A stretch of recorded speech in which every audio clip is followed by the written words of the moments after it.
Hello friends, एक बार फिर से आप सभी का बहुत बहुत स्वागत है आपका अपना चैनल डेली मैथ्स में। दोस्तों, आज के इस क्लास में मैं आप सभी के लिए लेकर के आया हूं छात्रावास अधीक्षक एवं शिक्षक भर्ती के लिए मैथ्स का बहुत ही इंपॉर्टेंट क्लास, जिसमें हम देखेंगे दोस्तों क्षेत्र मिति। ये क्लास होगा आपका क्षेत्र मिति का पार्ट 4। इससे पहले दोस्तों हमने क्षेत्र मिति का पार्ट 1 से लेकर पार्ट 3 तक ऑलरेडी कंप्लीट करा दिया है, जिन सभी का लिंक आपको डिस्क्रिप्शन बॉक्स पर मिल जाएगा। जैसा कि दोस्तों आपका छात्रावास अधीक्षक में आपको 25 नंबर के गणित पूछे जाने हैं, जिसमें से आपको कम से कम 5 से 6 क्वेश्चन क्षेत्र मिति टॉपिक से ही देखने को मिलेंगे। तो ये क्षेत्र मिति वाला टॉपिक आप सभी के लिए बहुत ही इंपॉर्टेंट है, बिल्कुल ध्यान से बनाइएगा। यहाँ से आपको बहुत सारे प्रश्न देखने को मिलेंगे, इसीलिए इसको दोस्तों हमने अलग अलग टाइप में अलग अलग पार्ट में कंप्लीट कराया हुआ है, जिसका यह क्लास होगा दोस्तों पार्ट 4। तो आप पार्ट 1 से लेके पार्ट 3 तक जा करके जरूर देखिएगा। पार्ट 1 में हमने पूरा इसका बेसिक बताया हुआ है कि किस प्रकार से आप इसके फॉर्मूला को याद कर सकते हैं, या फिर किस प्रकार से आप इसके फॉर्मूला को निकालने का तरीका जान सकते हैं। तो आप जा करके उन सभी पार्ट को जरूर देखिए। तो फिर चलिए हम स्टार्ट करते हैं हमारा आज का क्वेश्चन नंबर फर्स्ट। देखिए, इसका पार्ट 1 से लेके पार्ट 3 तक में हमने लगभग त्रिभुज, चतुर्भुज, वृत्त और घन, ठीक है, इनसे संबंधित हमने लगभग सभी प्रकार के पूछे गए प्रश्नों को सॉल्व कर लिया है। तो आज की इस क्लास में दोस्तों जैसे कि हमारा बचा हुआ है, देखिए घन हो गया, घनाभ हो गया और बेलन हो गया। तो इनसे संबंधित जो आपको प्रश्न पूछे गए हैं, खास करके व्यापम में, इन सभी प्रश्नों को हम एक एक करके सॉल्व करेंगे। तो देखिए हमारा उसी में क्वेश्चन नंबर फर्स्ट क्या दिया, हमारा क्वेश्चन नंबर 21 कि एक घन में रखी जा सकने वाली सबसे लंबी छड़ की लंबाई 8 वर्गमूल 3 सेंटीमीटर है, तो घन का आयतन क्या होगा, ये हमें पूछा गया है। देखिए मान लीजिए अगर मैं इसका 2D शेप बनाता हूँ तो हमारा घन किस प्रकार से हो जाएगा, ये होगा हमारा, ये घन कुछ इस प्रकार से हो जाएगा।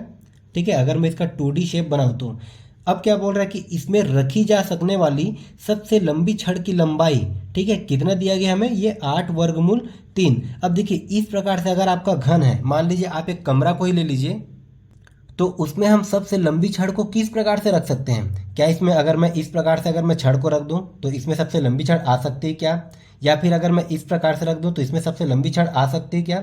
दोस्तों आप एज्यूम करके चलिए कि आप एक कमरे के अंदर है, उसमें आप देखिए कि आप एक छड़ को किस प्रकार से, सबसे लंबी छड़ को बिना मोड़े आप उसको रख सकते हो।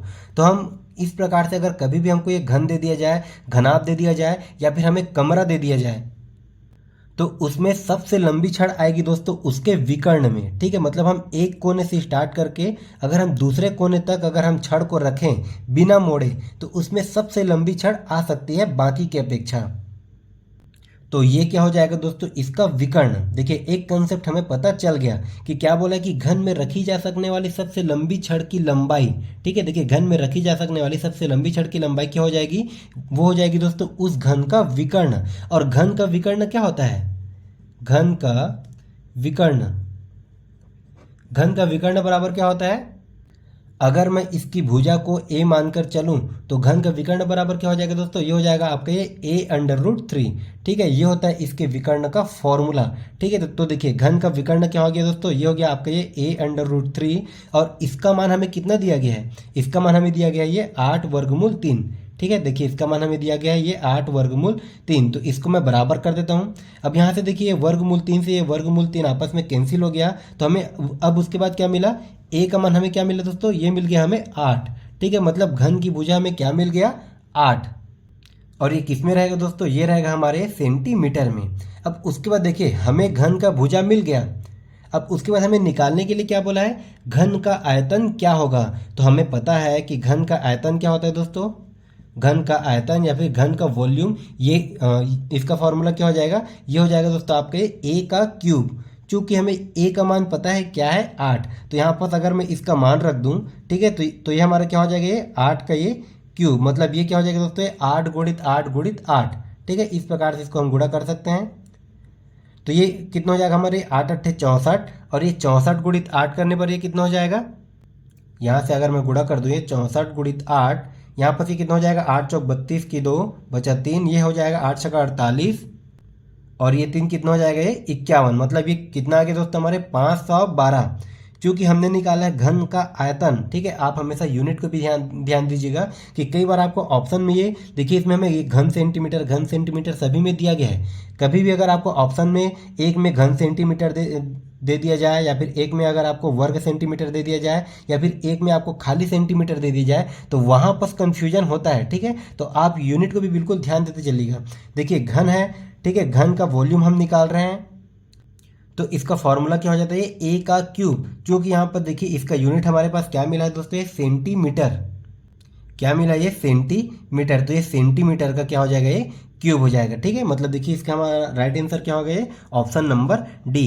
तो इस प्रकार से कभी भी आपको बोल दिया जाए कि घन में रखी जा सकने वाली सबसे लंबी छड़, या फिर घनाभ में, या फिर कमरे में, तो इसका एक ही कंसेप्ट होता है कि उसके विकर्ण में हम सबसे लंबी छड़ को रख सकते हैं।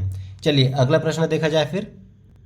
देखिए आप चाहो तो दोस्तों वीडियो को बीच में रोक करके हर एक प्रश्न को बनाने का प्रयास जरूर कीजिए। उसके बाद अगर आपसे नहीं बनता तो फिर मैं आपको बता ही रहा हूँ, ठीक है।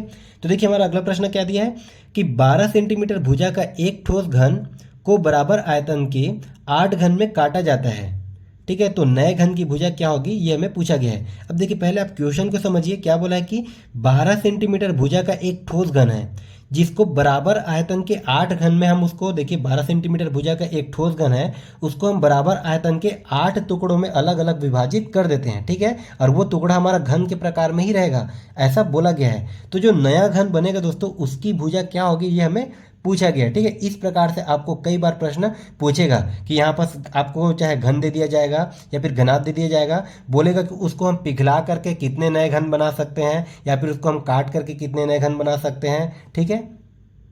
इस प्रकार से आपको कई बार प्रश्न पूछा गया है। तो देखिए सबसे पहले इसका बहुत ही छोटा सा कंसेप्ट है, इसमें आपको कोई ज़्यादा लंबा चौड़ा कैलकुलेशन करने की जरूरत नहीं है। देखिए यहाँ पर देखिए आपका एक घन होगा दोस्तों, आपका बड़ा घन होगा, और एक घन होगा आपका ये छोटा घन होगा, ठीक है। जाहिर सी बात है, हमें क्वेश्चन में ही दिख रहा है। तो यहाँ पर देखिए बड़े घन की भुजा क्या है दोस्तों, बड़े घन की भुजा है 12 सेंटीमीटर, ठीक है। बड़े घन की भुजा है 12 सेंटीमीटर। यह है दोस्तों आपका ये बड़े घन की भुजा, ठीक है। ये बड़े वाले घन की भुजा, ये कितना दिया गया, ये 12 सेंटीमीटर। अब देखिए जो नया घन बनेगा इसको हम काट करके, ठीक है, जो नया घन बनाएंगे उसकी भुजा को हम मान लेते हैं ए, ठीक है। जो नया घन बनेगा उसकी भुजा को हम मान लेते हैं ए। अब देखिए प्रश्न में क्या बोला है, जैसा जैसा प्रश्न में बोला है ठीक हम उसी प्रकार से करते हैं कि 12 सेंटीमीटर भुजा का एक ठोस घन है, ठीक है। उसको क्या कर रहा है, बराबर आयतन के 8 घन में काटा जाता है। मतलब देखिए जो 12 सेंटीमीटर की भुजा वाला जो घन रहेगा, उसका आयतन जो 8 घन जो कटेगा, ठीक है, जो 8 जो छोटे छोटे घन कटेंगे उसके आयतन के बराबर ये आपस में हो जाएंगे, ठीक है। मतलब इसको हम किस प्रकार से लिख सकते हैं कि ये बड़े घन का आयतन बराबर 8 छोटे घन का आयतन, ठीक है। इन दोनों का आयतन आपस में बराबर हो जाएगा। देखिए बड़ा घन का जो आपको भुजा दिया गया है, इसी को हम काट करके 8 हम छोटे घन में इसको कन्वर्ट कर रहे हैं, मतलब दोनों का आयतन हमेशा समान हो जाएगा। मैंने आपको इसका हमने जो पार्ट 1 किया हुआ है उसमें भी मैंने आपको यही कंसेप्ट बताया था कि कभी भी आपको इस प्रकार से दे दिया जाए कि आपको देखिए जो बड़ा घन रहेगा या फिर घनाभ रहेगा, उसको हम काट करके या फिर पिघला करके अगर हम छोटे घन में कन्वर्ट करेंगे तो हमेशा हम उसके वॉल्यूम से ही कंपेरिजन करते हैं, ठीक है। और वॉल्यूम से ही कंपेरिजन क्यों करते हैं, तो इसको देखने के लिए आप जाइए इसके पार्ट 1 को जरूर देखिएगा। तो देखिए बड़े घन का आयतन, तो घन का आयतन क्या होता है, ये हो जाता है दोस्तों ए का क्यूब, मतलब ये भुजा के घात में 3। तो देखिए बड़े घन की भुजा क्या दिया गया, ये 12 सेंटीमीटर, मतलब 12 के घात में 3। मतलब इसको मैं क्या लिख सकता हूँ दोस्तों, डायरेक्ट 12 गुणित 12 इस प्रकार से लिख सकता हूँ। ये हो गया दोस्तों बड़े घन का आयतन। ये किसके बराबर होगा, जो 8 जो छोटा छोटा घन बनेगा उसके आयतन के बराबर हो जाएगा, जिसकी भुजा को हमने माना है ए। मतलब यहाँ पर क्या हो जाएगा दोस्तों, इसका भी अगर मैं आयतन निकालूं तो ये हमारा क्या हो जाएगा, ये ए का क्यूब। मतलब इसको हम किस प्रकार से लिख सकते हैं, इसको हम लिख सकते हैं दोस्तों ए इंटू ए। क्योंकि यहाँ पर ये देखिए ये तो हमारा ये आयतन निकल गया, घन का आयतन, लेकिन घन टोटल कितने हैं? टोटल है दोस्तों हमारे पास 8 घन है, तो इसमें हम 8 का और गुणा कर देंगे। ठीक है, अब यहाँ पर देखिए जो भी हमारा कटेगा उसको हम काट देते हैं। देखिए ये हो जाएगा दोस्तों, ये 4 दूने 8, ये हो जाएगा 4 तिया 12, ये हो जाएगा दोस्तों 2 एकम 2 और ये 2 छक्के 12। ठीक है, मतलब ये हो जाएगा दोस्तों 12 छक्का 72 और ये 72 गुणित 3 करने पर ये हमारा कितना आ जाएगा? ये आ गया दोस्तों हमारे पास 216। ठीक है, और ये बराबर में क्या हो जाएगा? ये बराबर में हो जाएगा दोस्तों, ये देखिए ए का घात ये कितना हो जाएगा? 3, बराबर में हो गया दोस्तों ये ए का क्यूब। मतलब ये देखिए 216 किसका क्यूब होता है? तो ये 6 छक्का 36 और ये 36 छक्का कितना होता है दोस्तों? ये हमारा 216। मतलब ए का मान हमारा क्या निकलेगा? डायरेक्ट ए का मान निकल जाएगा दोस्तों 6। और यही हमें पूछा गया था कि देखिए 12 सेंटीमीटर भुजा का एक ठोस घन है, ठीक है, को बराबर आयतन के 8 घन में अगर हम काट देते हैं तो जो नए घन की भुजा हो जाएगी वो हो जाएगी दोस्तों हमारे ये 6 सेंटीमीटर। ठीक है, तो देखिए हमारा कौन सा ऑप्शन में दिया गया है? ये ऑप्शन नंबर बी। ठीक है, ये हो जाएगा हमारा राइट आंसर। देखिए हमारा अगला प्रश्न क्या दिया है आपका? ये 23 नंबर का प्रश्न हो जाएगा ये कि 5 मीटर लंबे, 4 मीटर चौड़े एवं 3 मीटर ऊंचे कमरे की दीवारों की पुताई का खर्च 5 रुपए प्रति वर्ग मीटर के हिसाब से कितना खर्चा आएगा, ये हमें पूछा गया है। देखिए ये आपका छात्रावास अधीक्षक में ही पूछा गया प्रश्न है, बहुत ही आसान सा प्रश्न है। ठीक है, इसी प्रकार से आपको प्रश्न पूछे जाएंगे। अगर आपको कंसेप्ट पता है दोस्तों, अगर आपको तरीका पता है तो सभी प्रश्न आपके लिए आसान है, और अगर आपको तरीका नहीं पता है तो छोटा सा छोटा प्रश्न भी आपको बहुत ही कठिन लगेगा। तो क्वेश्चन को देखिए ज़्यादा से ज़्यादा अगर आप प्रैक्टिस करेंगे तो क्वेश्चन उतना ही सरल होते जाएगा। क्वेश्चन को कठिन बनाना हमारा ही काम होता है, हमारा प्रैक्टिस नहीं होता और वो क्वेश्चन हमें कठिन लगने लगता है। अगर आपका अच्छे से प्रैक्टिस है तो सभी उस टाइप से जितने भी आपको क्वेश्चन पूछे जाएंगे सभी क्वेश्चन आपको आसान लगने लगेंगे। देखिए इसमें क्या बोला है, बहुत ही सिंपल सा कंसेप्ट है। देखिए क्या दिया है, कमरे की लंबाई कितना दिया गया दोस्तों? 5 मीटर।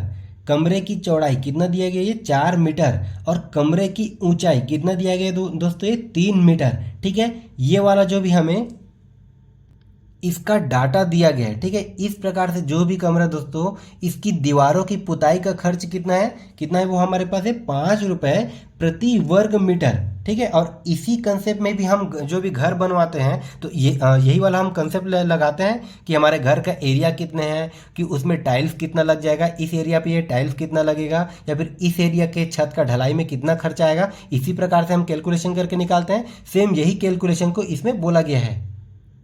अगर आपने कभी भी घर बनाया होगा तो आपको पता ही होगा। ठीक है, तो देखिए प्रति वर्ग मीटर का इसमें खर्चा कितना दिया गया है? 5 रुपये खर्चा दिया गया है। और इस 5 रुपये खर्चे के हिसाब से पूरा जो भी आपको ये जो डाटा दिया गया है, मतलब ये कमरे की दीवारों की पुताई का खर्च कितना हो जाएगा, ये हमें पूछा गया है। अब देखिए दोस्तों इसमें क्या होता है, देखिए मान लीजिए आपका एक दीवार है, मान लीजिए आपका कमरा इस प्रकार से है। अब हम क्या करेंगे, इस कमरे में हम पुताई करेंगे। अगर मैं 2D में बनाऊं तब की बात है। ठीक है, तो देखिए इसमें हम पुताई करेंगे तो देखिए इसका एक साइड तो हमारा बेस होता है।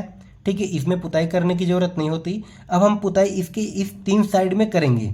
ठीक है, हम पुताई इसके इस 3 साइड में करेंगे। अब इसमें पुताई 2 तरीके से हो सकता है। मान लीजिए हमारी ये दीवार है तो हम एक इसके आउटसाइड में पुताई करेंगे और एक इसके इन साइड में पुताई करेंगे, लेकिन ये चीज़ हमें क्वेश्चन में डिफाइन नहीं किया गया है। तो देखिए अगर मैं इसके आउटसाइड की पुताई का खर्च निकाल लूँ तो इसके आउटसाइड में जितना खर्चा आएगा सेम खर्चा इसके इनसाइड में भी आएगा, मतलब हम उसको 2 गुना करके निकाल सकते हैं। तो यहाँ पर आप कंफ्यूज मत होइएगा। ठीक है, तो देखिए कमरे के बाह्य सतह का क्षेत्रफल क्या हो जाएगा दोस्तों? देखिए जो भी बाहरी सतह है, जो भी कमरा दिया गया हमें इस डाटा में, इसके बाह्य सतह का क्षेत्रफल, तो देखिए इसमें हमें क्षेत्रफल नहीं निकालना है, हमें निकालना है इसका परिमाप। और इसका परिमाप क्या हो जाता है दोस्तों? ये होता है आपके ये 2 इंटू ये हो जाएगा आपके लेंथ प्लस ब्रीथ, और ये हो जाएगा दोस्तों इंटू में ये हो जाएगा आपका हाइट। ये क्या निकला दोस्तों? ये निकला है हमारे ये कमरे का परिमाप। ठीक है, क्योंकि हम इसके परिमाप मतलब क्या हो जाएगा दोस्तों? इसका ये जो बाहरी और इसको हम ऐड कर देते हैं तो ये हमारा क्या निकल गया दोस्तों? ये हो जाएगा इसका ये परिमाप। हमें इसी एरिया का पुताई करना है। अब यहाँ पर देखिए अगर मैं इस फॉर्मूला पे रख दूँ तो हमारा देखिए किस प्रकार से हो जाएगा, ये हो जाएगा 2 गुणित यहाँ पर देखिए लेंथ, ठीक है। लेंथ मतलब क्या हो जाएगा दोस्तों, 5 मीटर, ठीक है। लंबाई हमें दिया गया 5 मीटर, मतलब ये हो जाएगा आपके 5 धन बी, मतलब क्या होता है आपका ये ब्रीथ, मतलब ये क्या हो जाएगा दोस्तों आपके चौड़ाई, ठीक है। तो ये हो गया हमारे 4 मीटर। उसके बाद इंटू एच मतलब हाइट हमें कितना दिया गया है, ये 3 मीटर। अगर मैं इसको सॉल्व कर दूँ तो हमारा कितना आ जाएगा, 5 4 9, 9 दूने कितना हो जाएगा दोस्तों, ये 18, और 18 गुणित 3, 18 गुणित 3 करने पर ये कितना आ जाएगा, ये हमारा आ जाएगा दोस्तों 54, ठीक है। और ये किस में आ जाएगा दोस्तों, ये मीटर स्क्वायर में, ठीक है। ये हमारा निकल के आ गया दोस्तों परिमाप। अब देखिए ये आपका क्या निकला दोस्तों, ये आपका निकला है टोटल कमरे का परिमाप। अब हमें देखिए क्या बोला गया है कि 5 रुपए प्रति वर्ग मीटर में खर्चा कितना आ रहा है दोस्तों, 5 रुपए, और कमरे का परिमाप कितना निकल के आया है, 54 वर्ग मीटर। तो देखिए 1 वर्ग मीटर में, ठीक है, 1 वर्ग मीटर में खर्चा कितना आ रहा है दोस्तों, 5 रुपए का। तो देखिए ठीक उसी प्रकार 54 वर्ग मीटर में खर्चा कितना आएगा, तो खर्चा कितना आएगा दोस्तों आपके 5 गुणित 54, ठीक है। ये आ जाएगा आपका ये 5 गुणित 54। अगर मैं इसको गुणा कर दूँ 5 चौक 20 की, ये 0 बचा 2, 5 पंच 25, और ये 2 कितना हो जाएगा दोस्तों, 27, कितना आ गया ये 270 रुपये, ठीक है। मतलब कमरे को पूरा पुताई करने में कितने का खर्चा आएगा दोस्तों, ये आएगा ये 270 रुपये। तो ये क्या हो जाएगा दोस्तों आपका ये राइट आंसर, ठीक है। ये हमारा हो गया आंसर। देखिए किसमें दिया गया है, ये ऑप्शन नंबर सी में, ठीक है। ये हो गया दोस्तों हमारा राइट आंसर। अगर इसी में अगर आपको डिफाइन कर दिया रहता कि हम कमरे की बाहरी सतह और इसके अंदर की सतह दोनों को अगर हम पुताई कर रहे हैं तब की कंडीशन में खर्चा कितना आएगा, तो हम कर देंगे दोस्तों इसको जस्ट डबल, ठीक है। देखिए मान लीजिए ये आपका एक कमरा का कोई दीवार है, हम इसके बाहरी सतह को हम जितना पेंट लगाएंगे उतना ही पेंट इसके अंदर की सतह में ही लगेगा, ठीक है, क्योंकि इन दोनों का एरिया तो सेम है। लेकिन अगर हमें क्वेश्चन में इस प्रकार से डिफाइन नहीं किया गया है तो हम केवल और केवल बाहरी सतह का ही निकालेंगे, ठीक है, जो कि आपका आगे देखिए ऑप्शन नंबर सी में। तो ये हो गया दोस्तों हमारा राइट आंसर। चलिए अगला प्रश्न देखा जाए फिर। देखिए क्या बोला गया है कि 3 घन जिनमें प्रत्येक की भुजा 8 सेंटीमीटर है। देखिए आप बिल्कुल ध्यान से समझते चलिएगा, कोई भी प्रश्न बिल्कुल हार्ड नहीं है, सभी प्रश्न बहुत ही इजी हैं, ठीक है। इसीलिए मैं सभी प्रकार के प्रश्नों को अलग अलग भाग में लेकर के आया हूँ। देखिए क्या दिया है कि 3 घन जिसमें प्रत्येक की भुजा 8 सेंटीमीटर है, ठीक है भाई, की है को जोड़कर एक घनाभ बना दिया जाता है, ठीक है। देखिए हम 3 घन को जोड़ करके एक घनाभ बना रहे हैं, तो इस तरह बने घनाभ का संपूर्ण पृष्ठ क्या होगा, ये हमें पूछा गया है। देखिए अगर मैं इसका डायग्राम बनाना चाहूँ तो ये किस प्रकार से बनेगा, देखिए ये आपका कुछ इस प्रकार से डायग्राम बनेगा। देखिए अब इसमें क्या बोला गया है कि 3 घन जिसमें प्रत्येक की भुजा 8 सेंटीमीटर है, ठीक है। देखिए घन में सभी भुजा आपस में समान होती है। मान लीजिए ये हमारा एक घन है, ये आपका ये दूसरा घन है, ये आपका ये तीसरा घन है। अब क्या बोला दोस्तों, प्रत्येक की भुजा ये 8 सेंटीमीटर है। बिल्कुल ध्यान से समझते चलिएगा, ठीक है। यहाँ पर देखिए क्या बोला, प्रत्येक की भुजा 8 सेंटीमीटर है और हम इन तीनों घन को जोड़कर एक घनाभ बना रहे हैं, ठीक है। देखिए यहाँ पर मैं अगर तीनों घन को जोड़ दिया तो ये हमारे कुछ घनाभ के रूप में दिख रहा है, ये हमारा ये घनाभ बन गया।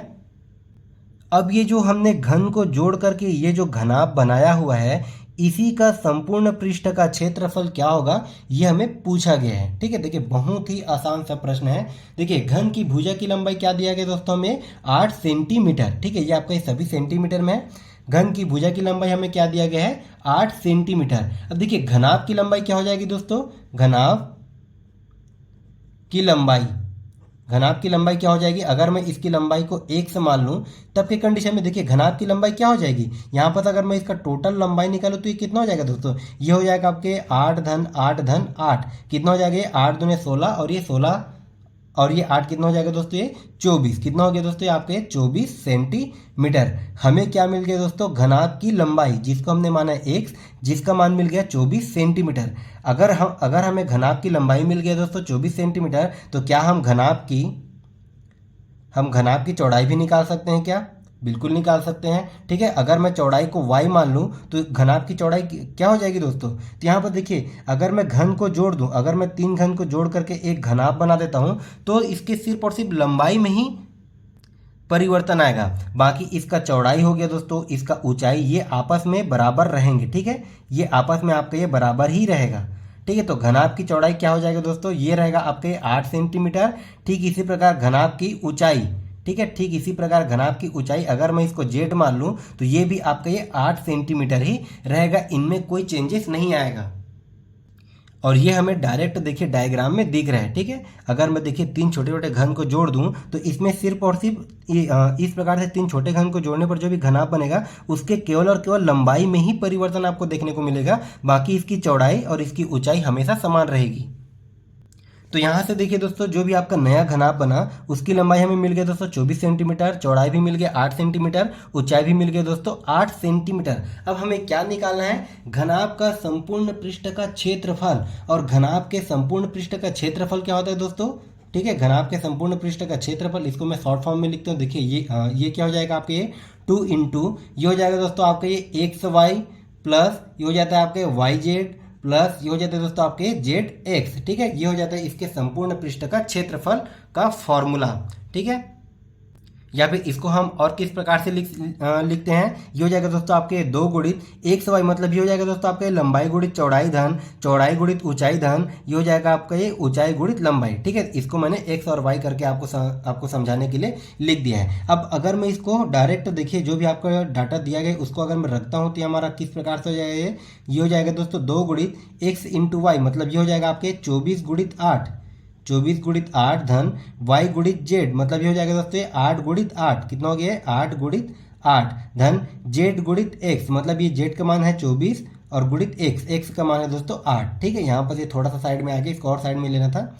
अब यहाँ पर देखिए दोस्तों ये हमारा ये हो गया 2 24 गुणित 8 24 गुणित 8 करने पर ये हमारा कितना हो जाएगा, ये हो जाएगा दोस्तों हमारी 192। ठीक है, धन 8 गुणित 8 करने पर ये हो जाएगा हमारे 64 64। ठीक है, ठीक उसी प्रकार से 24 गुणित 8 करने पर ये फिर से हो जाएगा दोस्तों 192। ठीक है, अब यहाँ पर अगर मैं इसको जोड़ दूँ तो देखिए हमारे कितना हो जाएगा दोस्तों, ये हमारा 4 और ये 4 8 हो गया। ठीक है, उसके बाद ये हमारी ये 9 9 18 18 और ये 6 कितना हो गया 24 24 की 4। ठीक है, बचा 2 और ये हमारा 2 और ये 2 कितना हो गया दोस्तों ये 4, मतलब ये कितना आ गया 448। ठीक है, सॉरी इसको मैं थोड़ा सा ऊपर कर लेता हूँ, ये आपको दिखाई नहीं दिया होगा। अब ये 448 को अगर मैं 2 से गुणा करूं तो ये हमारा कितना आ जाएगा दोस्तों, 448 गुणित 2 करने पर ये हमारा आ जाएगा ये 896। ठीक है, और ये हो जाएगा दोस्तों हमारे वर्ग सेंटीमीटर, और यही क्या हो जाएगा दोस्तों हमारा आंसर। तो इस प्रकार से आपको कभी भी प्रश्न दे दिया जाए तो ऐसे प्रश्न बहुत ही आसान होते हैं, बस आपको थोड़ा सा समझना होता है। तो देखिए इसका राइट आंसर क्या हो जाएगा दोस्तों हमारे 896 वर्ग सेंटीमीटर। चलिए तो हमारा देखिए अगला प्रश्न क्या दिया दोस्तों, आपके बेलन से संबंधित प्रश्न आ गया कि यदि 14 सेंटीमीटर ऊंचाई वाले एक लंब वृत्तीय बेलन का वक्र पृष्ठीय क्षेत्रफल 88 वर्ग सेंटीमीटर है तो बेलन का आधार का व्यास क्या होगा, ये हमें पूछा गया है। ठीक है, ये आपका पीएससी का पूछा गया प्रश्न है। तो देखिए दोस्तों बहुत ही सिंपल प्रश्न है। सबसे पहले हम गिवन डाटा को लिख लेते हैं। देखिए क्या दिया गया है, 14 सेंटीमीटर ऊंचाई वाले, ठीक है, मतलब बेलन का हाइट ये हमें कितना दिया गया है 14 सेंटीमीटर। एक लंब वृत्तीय बेलन का वक्र पृष्ठीय क्षेत्रफल कितना दिया गया दोस्तों, इसके वक्र पृष्ठीय क्षेत्रफल कितना दिया गया हमें ये 88 वर्ग सेंटीमीटर। ठीक है, ये हमें दिया गया दोस्तों 88 वर्ग सेंटीमीटर। अब देखिए बेलन के वक्र पृष्ठ का क्षेत्रफल क्या होता है। ठीक है, ये आपका ये जो एरिया है, ये आपका ये जो क्षेत्रफल है, ये किसका क्षेत्रफल है, बेलन के वक्र पृष्ठ का क्षेत्रफल।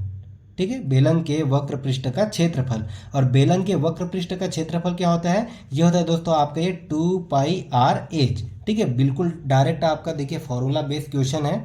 ये हो गया दोस्तों बेलन के वक्र पृष्ठ का क्षेत्रफल 2πr/h, जिसका मान हमें दिया गया है ये 88 वर्ग सेंटीमीटर। ठीक है, ये हमें इतना दिया गया है, और हमें निकालने के लिए क्या बोला है कि बेलन का आधार का व्यास क्या होगा। ठीक है, मतलब व्यास मतलब क्या हो जाएगा दोस्तों, इसका डायमीटर, जो भी आपका देखिए बेलन इस प्रकार से रहेगा। ठीक है, तो हमें निकालना होगा दोस्तों इसका डायमीटर। ठीक है, इस बेलन के देखिए इसके आधार का ये व्यास। ठीक है, ये हमें निकालना है डी, मतलब इस डी का मान क्या हो जाता है दोस्तों, ये आपका व्यास क्या होता है, ये होता है आपके 2 गुणित रेडियस। ठीक है, ये होता है आपका ये 2r के बराबर में, मतलब डी का मान हमें निकालना है, ये चीज़ हमें पूछा गया है। यहाँ पर देखिए अगर मैं r का मान निकालूँ तो हमें ये d का मान निकल जाएगा क्या, बिल्कुल निकलेगा। अगर मैं रेडियस निकाल लूँ तो हमें डायमीटर भी मिल जाएगा। तो यहाँ से अगर देखिए मैं रेडियस निकालूं, ठीक है, इस वाले फॉर्मूला से, तो हमारा देखिए कितना हो जाएगा दोस्तों, ये हो गया आपके 88, और ये बटे में क्या हो जाएगा दोस्तों आपके, ये हो जाएगा आपके 2 पाई × h, ठीक है, ये हमारे सभी बटे में आ जाएगा। मतलब ये कितना हो जाएगा, ये 88, और ये बटे में क्या हो जाएगा आपके, ये 2 गुणित पाई का मान हो जाएगा दोस्तों 22, 7 आपका ये ऊपर चले जाएगा, ठीक है, इंटू एच का मान हमें कितना दिया गया, ये 14। अगर मैं इसको घटा दूँ, देखिए कितना से कटेगा, 7 एकम 7, 7 दूने 14, ठीक है, और ये 22 दूने 44, 44 दूने ये आपस में कितना हो जाएगा दोस्तों, कट के 88, ठीक है, मतलब ये आपस में पूरा का पूरा कट गया। तो यहाँ से मुझे आर का वैल्यू कितना मिला दोस्तों, आर का वैल्यू मुझे मिल गया 1, ठीक है, आर का वैल्यू मिल गया मुझे 1 सेंटीमीटर। क्योंकि मुझे निकालना है डायमीटर, तो डायमीटर क्या होता है, डायमीटर होता है दोस्तों रेडियस का 2 गुना, ठीक है, मतलब डायमीटर क्या हो जाएगा दोस्तों आपका, ये 2r, मतलब देखिए आर का मान 1 है, अगर मैं 2r करूँ तो कितना आ जाएगा इसका डायमीटर, ये आ जाएगा दोस्तों आपके 2 सेंटीमीटर, ठीक है, और ये क्या हो जाएगा हमारा आंसर, जो कि देखिए आपका दिया गया ऑप्शन नंबर ए में, ठीक है, ये हो जाएगा हमारा राइट आंसर। चलिए अगला प्रश्न देखा जाए फिर। देखिए अगला प्रश्न क्या दिया आपका, बेलन से ही संबंधित, कि एक बेलन की ऊंचाई 14 सेंटीमीटर है। देखिए हमें हाइट क्या दिया गया है, ऊंचाई 14 सेंटीमीटर, ठीक है, ये हमें दिया गया है। अब उसका देखिए और क्या बोला है, और वक्र पृष्ठीय क्षेत्रफल, ठीक है, हाइट हमें दिया गया दोस्तों 14 सेंटीमीटर, और क्या दिया गया इसका, ये वक्र पृष्ठीय क्षेत्रफल, ठीक है, मतलब ये हो जाएगा इसके वक्र पृष्ठीय क्षेत्रफल कितना दिया गया है, ये दिया गया दोस्तों 264 वर्ग सेंटीमीटर, ठीक है, ये सेंटीमीटर का स्क्वायर है। अगर हमें इस प्रकार से डाटा दिया गया है तो बेलन का आयतन क्या होगा, ये हमें पूछा गया, ठीक है, मतलब इसका वॉल्यूम क्या हो जाएगा, ठीक है, बेलन का आयतन। देखिए यहाँ पर मैं शॉर्ट फॉर्म में लिख रहा हूँ, ठीक है, यहाँ पर से ए लिखा हूँ, मतलब ये क्या हो जाएगा दोस्तों, ये वक्र पृष्ठीय क्षेत्रफल हो जाएगा, ये वी लिखा हूँ, मतलब ये क्या हो जाएगा दोस्तों, वॉल्यूम हो जाएगा, बेलन का आयतन हो जाएगा। तो देखिए आपको फॉर्मूला डायरेक्ट पता होना चाहिए कि बेलन का आयतन क्या होता है, ये होता है दोस्तों आपके πr²h, ठीक है, यहाँ से देखिए एच तो हमें पता है, आर का वैल्यू पता है क्या, नहीं है, ठीक है, तो आर का वैल्यू हम कहाँ से निकालेंगे, ये हम निकालेंगे दोस्तों इसके वक्र पृष्ठीय क्षेत्रफल से। तो बेलन के वक्र पृष्ठीय क्षेत्रफल का फॉर्मूला क्या होता है, अभी हमने देखा था, ये होता है दोस्तों आपके 2πr/h, ठीक है, जिसका मान हमें कितना दिया गया है, 264 वर्ग सेंटीमीटर। तो यहाँ से मैं r निकाल सकता हूँ क्या, बिल्कुल निकाल सकता हूँ। देखिए ये आपका कितना हो जाएगा, ये 2 गुणित पाई का मान क्या हो जाएगा दोस्तों, 22/7 गुणित एच का मान क्या हो जाएगा, 14, ठीक है, और ये गुणा में क्या हो जाएगा, ये आर, ठीक है, और ये बराबर में क्या हो गया दोस्तों, 264, ये हो गया आपके 7 एकम 7, 7 दूने 14, ठीक है, अगर मैं इसको आपस में गुणा करूँ, 22 दूने 44, 44 दूने 88, ठीक है, तो देखिए आर बराबर क्या निकल के आ जाएगा, ये 264 बटे ये कितना हो गया दोस्तों, 88। तो ये आपस में कितने बार में कटेंगे दोस्तों, ये कटेगा आपके 3 बार में। मतलब आर का वैल्यू हमें कितना मिल गया, आर बराबर हमें मिल गया 3, ठीक है, आर का मान हमें मिल गया दोस्तों 3 सेंटीमीटर। अब यहाँ से देखिए चूंकि हमें आर का मान मिल गया, तो यहाँ से मैं इसका वॉल्यूम निकाल सकता हूँ, बिल्कुल निकाल सकता हूँ। देखिए इसका वॉल्यूम क्या हो जाएगा दोस्तों, ये πr²h, ठीक है, मतलब देखिए पाई का मान क्या हो जाएगा दोस्तों, ये 22/7, आर स्क्वायर, मतलब आर का मान कितना है 3, तो आर के स्क्वायर करेंगे तो कितना हो जाएगा, ये हो जाएगा आपके 3 गुणित 3 इंटू एच का मान कितना है, ये 14, ठीक है, ये हो जाएगा आपके 7 एकम 7, 7 दूने 14, मतलब ये कितना हो जाएगा दोस्तों, 22 दूने 44, और ये 3 तिया 9, मतलब 44 गुणित 9 करने पर कितना हो जाएगा, 44 गुणित 9। तो यहाँ पर देखिए ये हमारे 9 चौक 36 की 6 बचा 3, ये 9 चौक 36, और ये 37 38 39, कितना हो गया दोस्तों, ये आपके 39, 396, और ये इसका यूनिट क्या हो जाएगा दोस्तों, ये सेंटीमीटर क्यूब। चूंकि हमने निकाला दोस्तों इसका आयतन, तो इसका यूनिट क्या हो जाएगा, ये 396, ये हो जाएगा दोस्तों ये घन सेंटीमीटर, जो कि आपका देखिए किस में दिया गया, ये 396 किस में दिया है दोस्तों, ऑप्शन नंबर डी में। तो ये हो जाएगा हमारा राइट आंसर।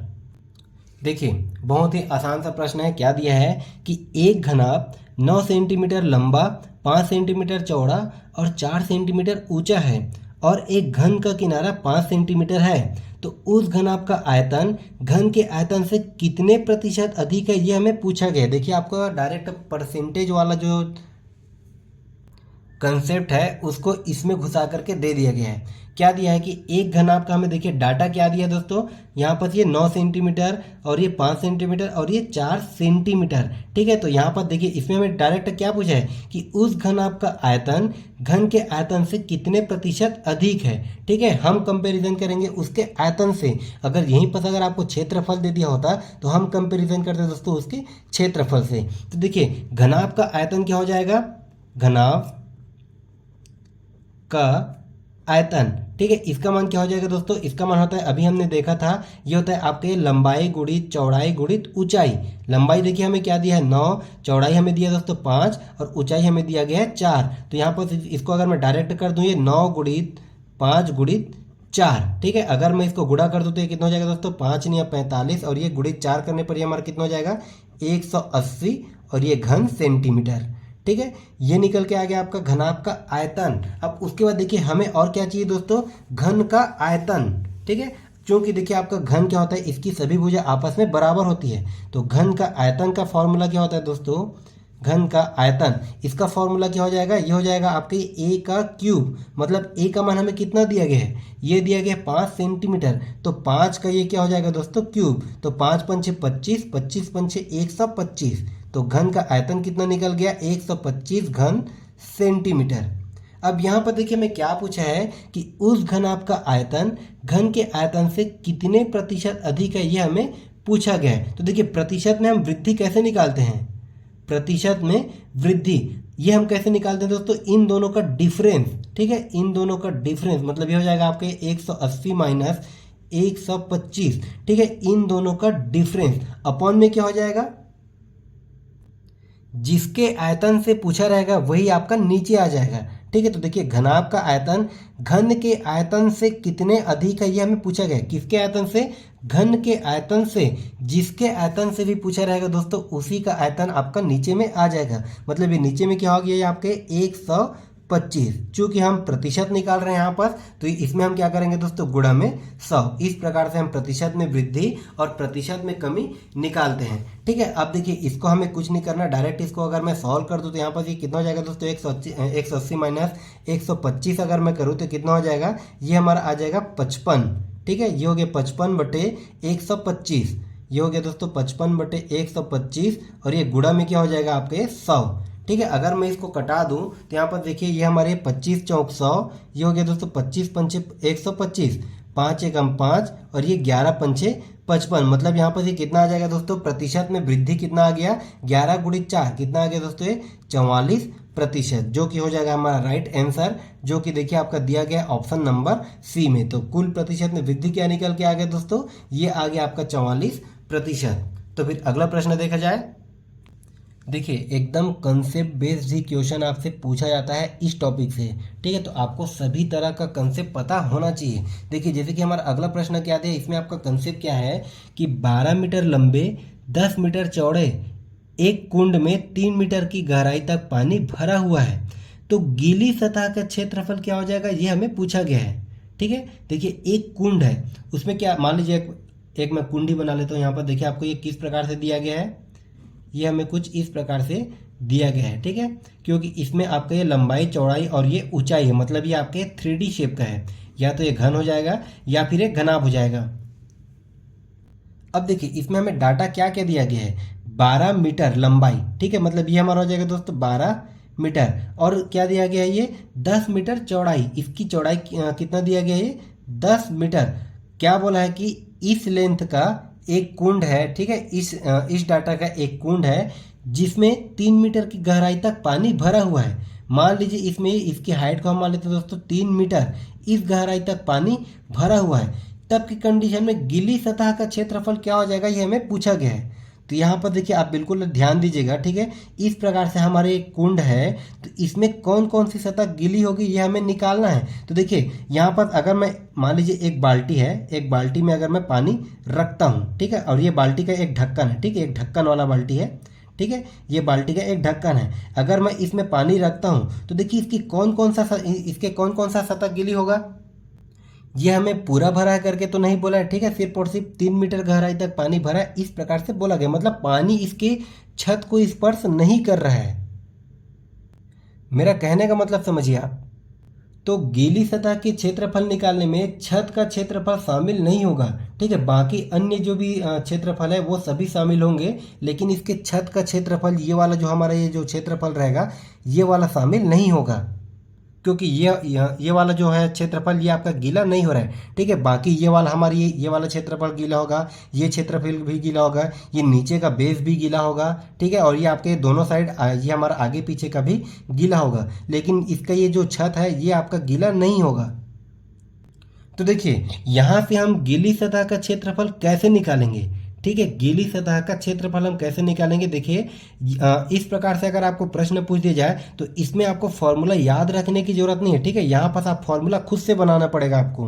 अब यहाँ पर देखिए हम इसका फॉर्मूला कैसे बनाएंगे। देखिए ये आपका ये कोई वर्ग या फिर ये आयत के जैसे आपको दिख रहा है, ठीक है। मतलब इसका क्षेत्रफल, इसके बेस का क्षेत्रफल क्या हो जाएगा दोस्तों, ये हो जाएगा इसका, देखिए ये हो जाएगा आपका ये लेंथ इंटू ब्रीथ, ठीक है। ये क्या हो जाएगा दोस्तों, इसका लेंथ इंटू ब्रीथ। अगर मैं इतना का ही, अगर मैं इसके ये बेस का ही अगर मैं एरिया निकालूं तो ये हो जाएगा दोस्तों इसका ये लेंथ और ये हो जाएगा ब्रीथ। मतलब देखिए इतना का ही ये क्षेत्रफल कितना हो गया, ये लेंथ इंटू ब्रीथ, ठीक है। प्लस, ठीक है, देखिए एक क्षेत्रफल हमारे ये हो गया, उसके देखिए प्लस। अब देखिए अगर मैं इसके इस साइड को लूँ, ठीक है, अगर मैं इसके इस साइड को लूँ, ठीक है, तो ये वाला साइड हो गया और यही साइड सेम इसके पीछे में भी होगा, मतलब ये आपका ये 2 बार होगा, ठीक है। मतलब ये क्या हो जाएगा दोस्तों, ये 2 इंटू ये क्या हो जाएगा आपका ये ब्रीथ इंटू हाइट, ठीक है। ये हो जाएगा दोस्तों ये 2 into B into H plus. अब देखिए अगर मैं इसके ये वाला साइड को लूँ, ठीक है, ये वाला साइड को लूँ तो ये वाला साइड और इसके पीछे में एक और साइड होगा, ठीक है। तो इसमें भी क्या हो जाएगा दोस्तों, ये 2 बार होगा, ठीक है। तो ये हो जाएगा ये 2 इंटू एल इंटू एच, ठीक है। ये हो गया दोस्तों 2 इंटू एल इंटू एच, ठीक है। ये हो जाएगा देखिए इसकी लंबाई और इसकी हाइट, ठीक है। इस प्रकार से हम एरिया को निकाल सकते हैं। देखिए इसको हम एक बार और समझते हैं। देखिए कुल गीली सतह का क्षेत्रफल हमें निकालना है, तो देखिए यहाँ पर हमें सभी का क्षेत्रफल अलग अलग निकालना होता, ठीक है। यहाँ पर अगर आपको ये गीला वाला शब्द नहीं दिया होता तो हम सभी का क्षेत्रफल निकालते हैं, ठीक है। हम पूरा का क्षेत्रफल हम निकाल लेते हैं, ठीक है। तो तब के कंडीशन में यहाँ पर भी आपके 2 करके आ जाता, लेकिन ये गीली सतह का क्षेत्रफल ये हमें पूछा गया है, मतलब ये वाला हमारा एक क्षेत्रफल निकलेगा। ये हो गया दोस्तों आपके लेंथ इंटू ब्रीथ प्लस उसके देखिए ये अगर मैं इसके सामने वाले का अगर मैं क्षेत्रफल निकालूं या फिर अगर मैं इसके साइड का क्षेत्रफल निकालूं, ठीक है, तो ये वाला साइड आप देखिए, ये वाला हमारे ये साइड है, इसका क्षेत्रफल, ठीक है। और सेम यही साइड आपके इसके ये पीछे में भी बनेगा, ठीक है, इन दोनों का क्षेत्रफल। तो यहाँ पर हमने क्या कर दिया दोस्तों, 2, ठीक है, इंटू ब्रीथ, ठीक है। अब देखिए इसका हम क्षेत्रफल कैसे निकालेंगे, ये हो जाएगा आपके 10 गुणित 3, मतलब ये हो जाएगा दोस्तों ब्रीथ इंटू इसका जो भी हाइट है, ठीक है, जहाँ तक ये पानी है, ठीक है। ये हाइट आपके पूरा नहीं है,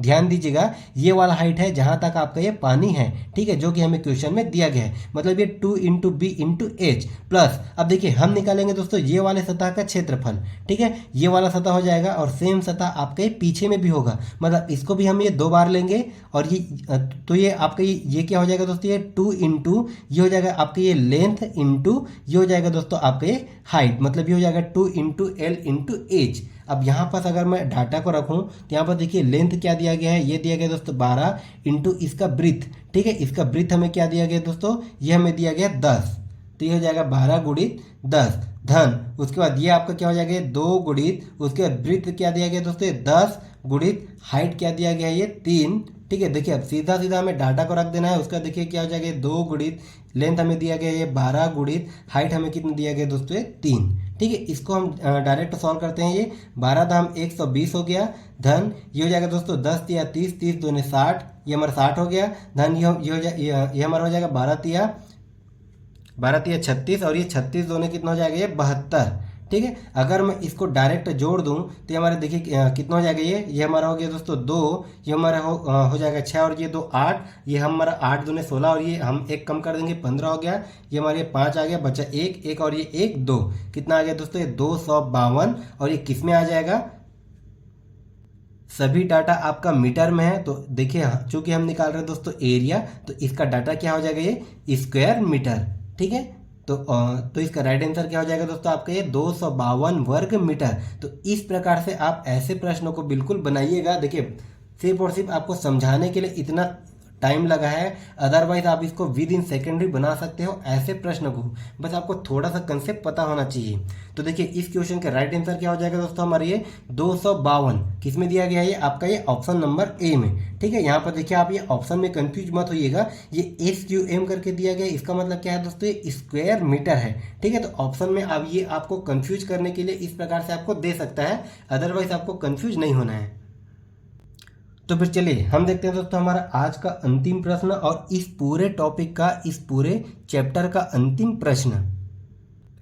देखिए क्या दिया गया है कि एक घनाभ की ऊंचाई, लंबाई और चौड़ाई क्रमशः में क्या क्या दिया गया है, ये 2 सेंटीमीटर, 5 सेंटीमीटर और ये 5 सेंटीमीटर। ठीक है, इस प्रकार से हमें ये डाटा दिया गया है। तो इस घनाभ का कुल क्षेत्रफल क्या होगा, ये हमें पूछा गया है। देखिए घनाभ का जो है संपूर्ण पृष्ठ का क्षेत्रफल क्या हो जाएगा, इसका फॉर्मूला मैंने आपको बहुत ही अच्छे तरीके से बताया हुआ है। तो आप इस क्वेश्चन को सॉल्व कीजिए और इसका राइट आंसर क्या हो जाएगा दोस्तों, ये आप हमें कमेंट करके जरूर बताइए। देखिए अगर आपने हमारा पूरा का पूरा क्लास देखा है क्षेत्रमिति का, खास करके जो हमने क्लास 1 से लेके पार्ट 1 से लेके पार्ट 4 तक का जो भी आपका ये आज तक का क्लास है, अगर आपने पूरा क्लास देखा है तो इस क्वेश्चन को आप मुश्किल से मुश्किल आपको बनाने में सिर्फ और सिर्फ 5 सेकंड लगेंगे।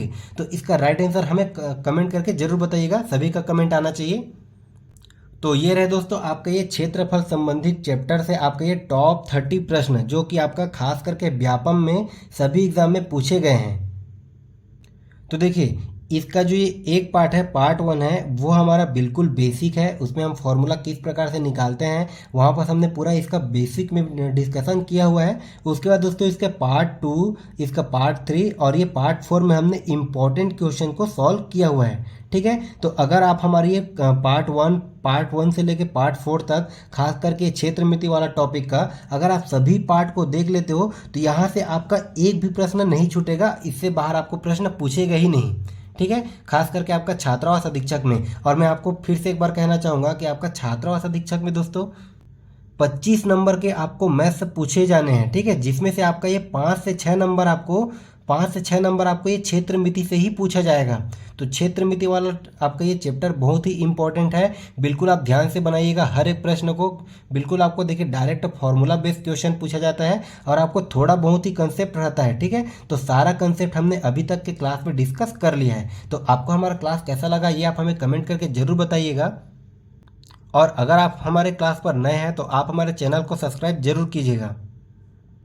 साथ ही दोस्तों आप हमारे यह क्लास दूसरों को भी शेयर करते रहिएगा, ताकि आपका देखिए जो भी बच्चे हैं वो सभी मैथ्स का निःशुल्क में क्लास प्राप्त कर सके, निःशुल्क में वो PDF प्राप्त कर सके। ठीक है, इसके PDF के लिए आप हमारे टेलीग्राम चैनल को ज्वाइन कर लीजिएगा, जिसका लिंक आपको डिस्क्रिप्शन बॉक्स पर दे दिया जाएगा। तो फिर मिलते हैं फिर अगले क्लास में एक नए टॉपिक और एक नए ट्रिक के साथ। तब तक के लिए धन्यवाद।